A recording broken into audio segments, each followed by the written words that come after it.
5 seconds. Start. The health of an organization depends on the policies it adopts either with regard to its marketing, finance, purchase, or personnel. It is no denying a fact that each and every branch mentioned above plays a very vital role in the growth and development of an industry. Today, in this session, we shall be discussing one of the most important facets of management, that is personnel.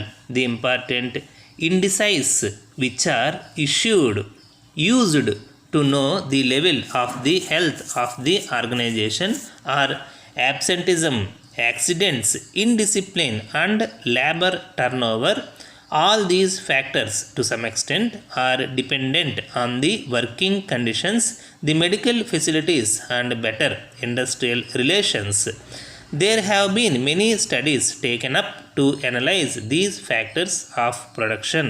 In the first place, it will be interesting to know that accidents are on the increase year after year as our emphasis on industrialization increases.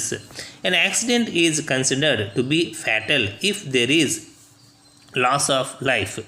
Anything happening without the will of an individual is termed as an accident. The large number of industrial accidents not only cost the organization to a great extent, but also the human beings involved in such accidents. If there is an accident on the one hand, the production is affected, and on the other, the indirect cost of financial expenditure to be incurred on the employee's medical care also increases.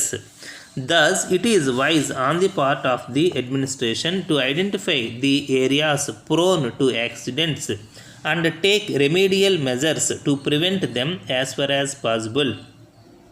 The accidents may be of two varieties. They may be due to the carelessness of the worker at the time of work, and secondly, due to the lack of facilities in the work spot. There are arrangements which have to be constantly reviewed. The worker should be equipped with proper tools, and the workplaces should have sufficient incandescence and ventilation. Further, the working hours of the company should be such as to give the worker enough rest, as fatigue also is one of the causes for the accidents. Thirdly, the workers should be given training at regular intervals. Despite all these measures, however, if an accident occurs, the management should not be content simply with the conduct of an inquiry and fixing the responsibility. It should take further steps to prevent its recurrence. The second factor which affects the industrial production is the rate of absenteeism. A person is said to be absent which he knows that he is to be present at the appointed time at the appropriate place and still avoids it for some reason or the other. Whatever may be the reason for one's absence, the company is the loser, in the sense that if it is not aware, the schedule of production is upset, and the factory manager will be obliged to engage casual labor available at the gates. There is no guarantee that such contract labor may be as efficient as the one who should work on the machine. And once again, accidents may occur due to the fact that the occasional worker fails to follow the motion of the machines, the effects of which are sometimes costly. Many legislations in this connection have not given the results expected of them, and there are measures to be taken up further. Indiscipline is another factor which must be taken proper care of by the administration. The disciplinary rules of an organization should not be so harsh as to prompt a worker to show his desert in any manner, while at the same time they should not be too liberal. On behalf of my country and on my behalf, I extend hearty congratulations to you on being elected to the distinguished post of President of the United States of America. I fervently hope that the relations between our two countries would grow from strength to strength in the years to come. During the past few years, our two countries have been emphasizing on the core issue of making the world a peaceful zone.